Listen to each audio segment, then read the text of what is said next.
शांति। Good morning. 10 जनवरी 2023 प्रातः मुरली। भोलेनाथ बाबा बोले, मीठे बच्चे, तुम्हारा यह मर्जीवा जन्म है। तुम ईश्वर बाप से वर्षा ले रहे हो। तुम्हें बहुत बड़ी लॉटरी मिली है, इसलिए अपार खुशी में रहना है। प्रश्न: अपने आप को कौन सी समझानी दो तो चिंता समाप्त हो जाएगी, गुस्सा चला जाएगा। उत्तर: हम ईश्वर की संतान हैं, हमें तो बाप समान मीठा बनना है। जैसे बाबा मीठे रूप से समझानी देते, गुस्सा नहीं करते, ऐसे हमें भी आपस में मीठा रहना है, लून पानी नहीं होना है। क्योंकि जानते हैं जो सेकंड पास हुआ वह ड्रामा में पार्ट था। चिंता किस बात की करें? ऐसे ऐसे अपने आप को समझाओ तो चिंता खत्म हो जाएगी, गुस्सा भाग जाएगा।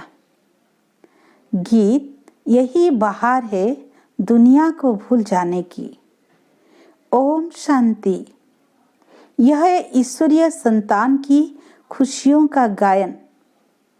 तुम इतना खुशी का गायन सतयुग में नहीं कर सकेंगे। अभी तुमको खजाना मिल रहा है। यह है बड़े से बड़ी लॉटरी। जब लॉटरी मिलती है तो खुशी होती है। तुम फिर इस लॉटरी से जन्म जन्मांतर स्वर्ग में सुख भोगते रहते हो। यह है तुम्हारा मर्जीवा जन्म। जो जीते जी मरते नहीं, उनका मर्जीवा जन्म नहीं कहेंगे। उन्हों को तो खुशी का पारा भी चढ़ नहीं सकता। जब तक मर्जीवा नहीं बने हैं, अर्थात बाप को अपना नहीं बनाया है, तब तक पूरा वर्षा भी मिल नहीं सकता। जो बाप के बनते हैं, जो बाप को याद करते हैं, उनको बाप भी याद करते हैं। तुम हो ईश्वरीय संतान। तुम्हें नशा है कि हम ईश्वर बाप से वर्षा अथवा वर ले रहे हैं, जिसके लिए भक्त लोग भक्ति मार्ग में धक्का खाते रहते हैं। बाप से मिलने के लिए अनेक अनेक उपाय करते हैं। कितने वेद शास्त्र मैगजीन आदि अथाह पढ़ते रहते हैं, परंतु दुनिया तो दिन प्रतिदिन दुखी ही होती जाती है। इनको तमो प्रधान होना ही है। यह बबुल ट्री है ना, बबुलनाथ फिर आकर कांटों से फूल बनाते हैं। कांटे बहुत बड़े बड़े हो गए हैं, बड़े जोर से लगते हैं। उसको अनेक प्रकार के नाम दिए हुए हैं। सतयुग में तो होते नहीं। बाप समझाते हैं यह है कांटों की दुनिया। एक दो को दुख देते रहते हैं। घर में बच्चे भी ऐसे कपूत निकल पड़ते हैं जो बात मत पूछो। माँ बाप को बहुत दुखी करते हैं। सभी कोई एक समान भी नहीं होते। सबसे जास्ती दुख देने वाला कौन है? मनुष्य यह नहीं जानते। बाप कहते हैं इन गुरुओं ने परमात्मा की महिमा गुम कर दी है। हम तो उनकी बहुत महिमा करते हैं। वह परम पूज्य परम पिता परमात्मा है। शिव का चित्र भी बहुत अच्छा है, परंतु बहुत लोग ऐसे हैं जो मानेंगे नहीं कि शिव कोई ऐसा ज्योतिर्बिंदु है, क्योंकि वह तो आत्मा सो परमात्मा कह देते हैं। आत्मा अति सूक्ष्म है जो भ्रुकुटी के बीच में बैठी है। फिर परमात्मा इतना बड़ा आकार वाला कैसे हो सकता है? बहुत विद्वान आचार्य लोग बीके पर हंसी उड़ाते हैं कि परमात्मा का ऐसा रूप तो हो नहीं सकता। वह तो अखंड ज्योतिर्मय तत्व हजारों सूर्यों से भी तेजोमय है। वास्तव में यह रॉन्ग है। इनकी राइट महिमा तो बाप खुद ही बताते हैं। वो मनुष्य सृष्टि का बीज रूप है। यह सृष्टि एक उल्टा झाड़ है। सतयुग त्रेता में उनको कोई याद नहीं करते। मनुष्य को जब दुख होता है तब उनको याद करते हैं, हे भगवान, हे परम पिता परमात्मा, रहम करो। सतयुग त्रेता में तो कोई रहम मांगने वाला होता नहीं, वह है बाप, रचयिता की नई रचना। इस बाप की महिमा ही अपरम अपार है। ज्ञान का सागर पतित पावन है। ज्ञान का सागर है तो जरूर ज्ञान दिया होगा। वह सत्य चित आनंद स्वरूप है, चैतन्य है। ज्ञान तो चैतन्य आत्मा ही धारण करती है। समझो हम शरीर छोड़ जाते हैं तो आत्मा में ज्ञान के संस्कार तो है ही हैं। बच्चा बनेंगे तो भी वो संस्कार होंगे, परंतु अर्गान्स छोटे हैं तो बोल नहीं सकते। अर्गान्स बड़े होते हैं तो याद कराया जाता है, तो स्मृति में आ जाता है। छोटे बच्चे भी शास्त्र आदि कंठ कर लेते हैं। यह सभी अगले जन्म के संस्कार है। अब बाप हमको अपना ज्ञान का वर्षा देते हैं। सारी सृष्टि का ज्ञान इनके पास है, क्योंकि बीज रूप है। हम अपने को बीज रूप नहीं कहेंगे। बीज में जरूर झाड़ के आदि मध्य अंत का ज्ञान होगा ना। तो बाप खुद कहते हैं, मैं हूँ सृष्टि का बीज रूप। इस सृष्टि झाड़ का बीज ऊपर है। वह बाप सत्य चित आनंद स्वरूप ज्ञान का सागर है। सृष्टि के आदि मध्य अंत का ही उसमें ज्ञान होगा, नहीं तो क्या होगा? क्या शास्त्रों का ज्ञान होगा? वो तो बहुतों में है। परमात्मा की तो जरूर कोई नई बात होगी ना, जो कोई भी विद्वान आदि नहीं जानते। कोई से भी पूछो, इस सृष्टि रूपी झाड़ की उत्पत्ति, पालना, संगार कैसे होता है? इनकी आयु कितनी है? यह कैसे वृद्धि को पाता है? बिल्कुल कोई नहीं समझा सकता है। एक गीता ही है सर्वशास्त्रमयी शिरोमणि, बाकी तो सब है उनके बाल बच्चे। जबकि गीता पढ़ने से भी कुछ नहीं समझते तो बाकी शास्त्र पढ़ने से फायदा ही क्या? वर्षा तो फिर भी गीता से मिलना है। अब बाप सारे ड्रामा का राज समझाते हैं। बाप पत्थर बुद्धि से पारस बुद्धि बनाए पारसनाथ बनाते हैं। अब तो सब पत्थर बुद्धि पत्थरनाथ है, परंतु वह अपने को बड़े बड़े टाइटल देकर अपने को पारस बुद्धि समझ बैठे हैं। बाप समझाते हैं, मेरी महिमा सबसे न्यारी है। मैं ज्ञान का सागर, आनंद का सागर, सुख का सागर हूँ। ऐसी महिमा तुम देवताओं की नहीं कर सकते। भक्त लोग देवताओं के आगे जाकर कहेंगे, आप सर्वगुण संपन्न हैं। बाप की तो एक ही महिमा है, वह भी हम जानते हैं। अभी हम मंदिर में जाएंगे तो बुद्धि में पूरा ज्ञान है कि इन्होंने तो पूरे 84 जन्म लिए होंगे। अभी अपने को कितनी खुशी है, आगे थोड़ी ये ख्याल आता था। अभी समझते हैं हमको ऐसा बनना है। बुद्धि में बहुत परिवर्तन आ जाता है। बाप बच्चों को समझाते हैं, आपस में बहुत मीठे बनो, लून पानी मत बनो। बाबा कभी भी किससे गुस्सा करता है क्या? बड़े मीठे रूप से समझाने देते हैं। 1 सेकंड पास हुआ, कहेंगे यह भी ड्रामा में पार्ट था, इसकी चिंता क्या करनी है? ऐसे ऐसे अपने को समझाना है। तुम ईश्वरीय संतान कम थोड़ी हो। यह तो समझ सकते हो कि ईश्वरीय संतान जरूर ईश्वर के पास रहते होंगे। ईश्वर निराकार है तो उसकी संतान भी निराकार है। वही संतान यहाँ चोला लेकर पाठ बजाती है। स्वर्ग में मनुष्य हैं देवी देवता धर्म के। अगर सबका बैठ हिसाब निकाले तो कितना माथा मारना पड़े, परंतु समझ सकते हैं कि नंबरवार समय अनुसार थोड़े थोड़े जन्म मिलते होंगे। आगे तो समझते थे मनुष्य कुत्ता बिल्ली बनते हैं, अभी तो बुद्धि में रात दिन का फर्क आ गया है। यह सब है धारण करने की बातें।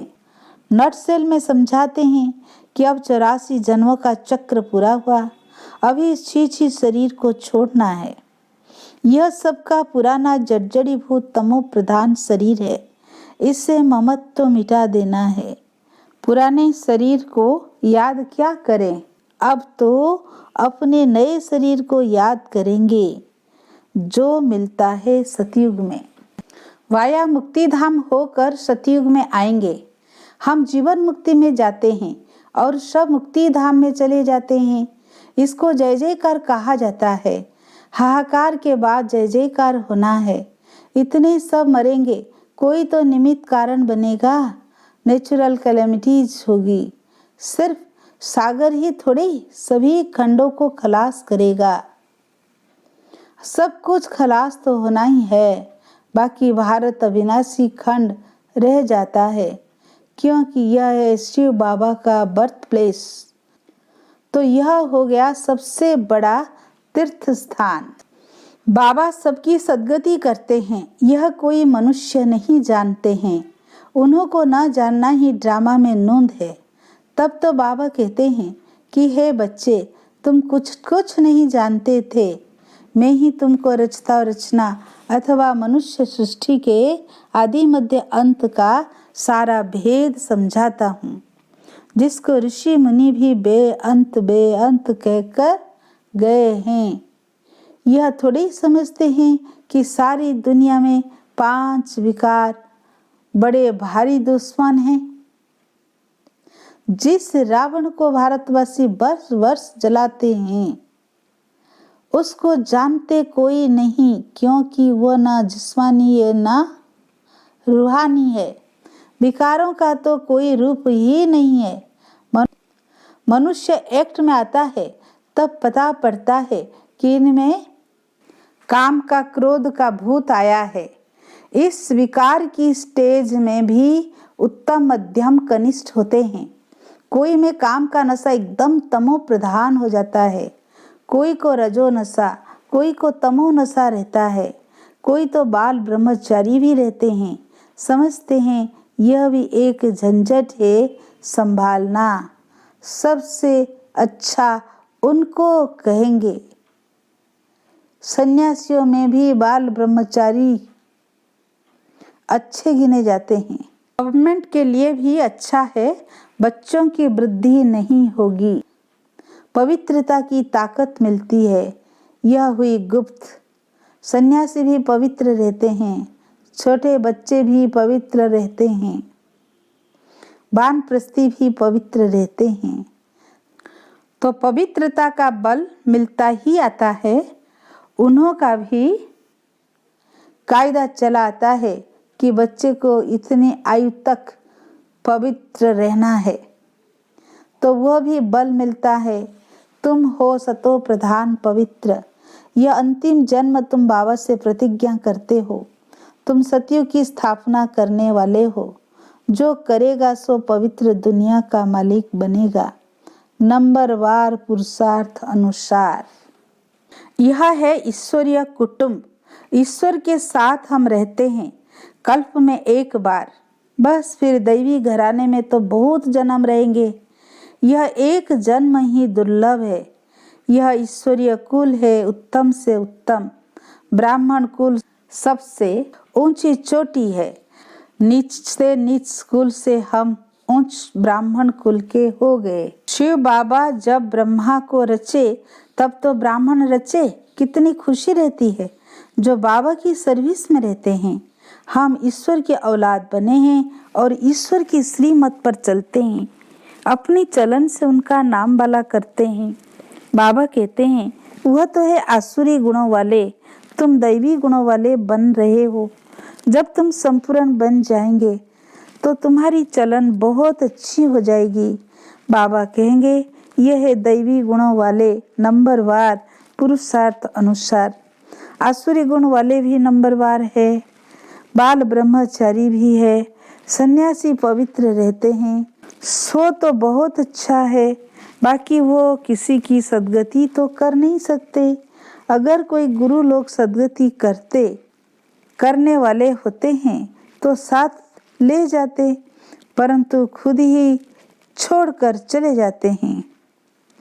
यहाँ यह बाप कहते हैं मैं तुमको साथ ले जाऊंगा। मैं आया ही हूँ तुमको साथ ले जाने के लिए।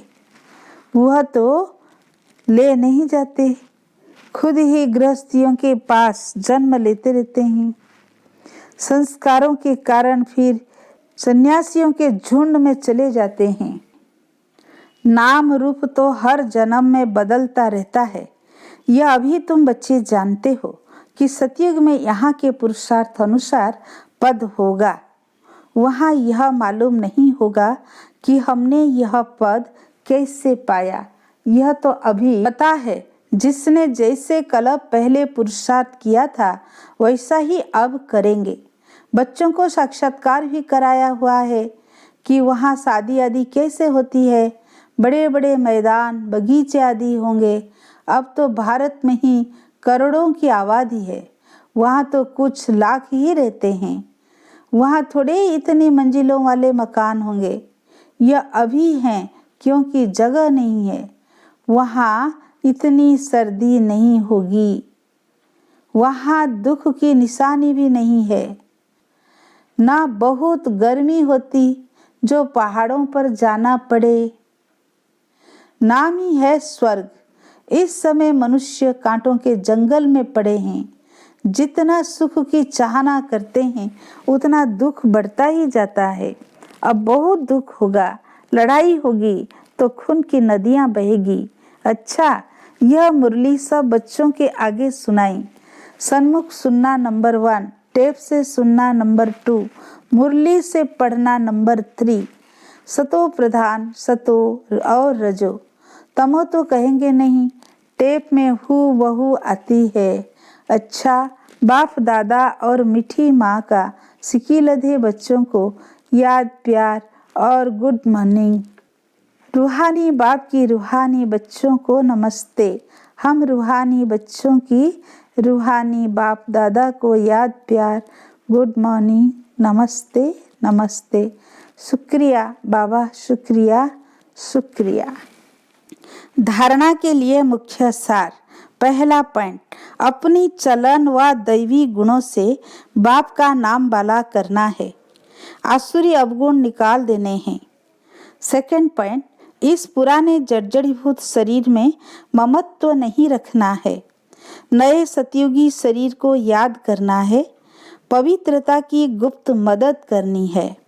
आज का वरदान, रूहानियत की शक्ति द्वारा दूर रहने वाली आत्माओं को समीपता का अनुभव कराने वाले मास्टर सर्वशक्तिमान भव।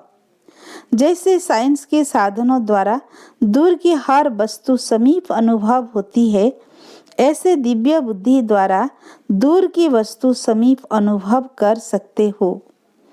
जैसे साथ रहने वाली आत्माओं को स्पष्ट देखते, बोलते, सहयोग देते और लेते हो, ऐसे रूहानियत की शक्ति द्वारा दूर रहने वाली आत्माओं को समीपता का अनुभव करा सकते हो।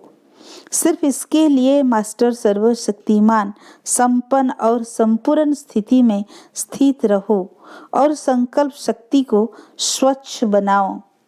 स्लोगन, अपने हर संकल्प, बोल और कर्म द्वारा औरों को प्रेरणा देने वाले ही प्रेरणा मूर्त हैं। अच्छा, ओम शांति। आज का शोमान, मैं खुश नसीब आत्मा हूँ। चिंतन, सर्व प्राप्ति संपन्न खुशनुमा जीवन क्या है? संपन्नता की निशानियां क्या है? योगाभ्यास, मैं आत्मा प्रत्यक्ष फल के अधिकारी, सर्व शक्तियों से संपन्न, सर्व प्राप्तियों से भरपूर हूँ। सदा इसी नशे में रहे कि बाप मिला तो सब कुछ मिला। अनुभव करें, मेरे जैसा खुश नसीब कोई नहीं। मेरे द्वारा खुशी के वाइब्रेशन चारों ओर फैल रहे हैं। ओम शांति।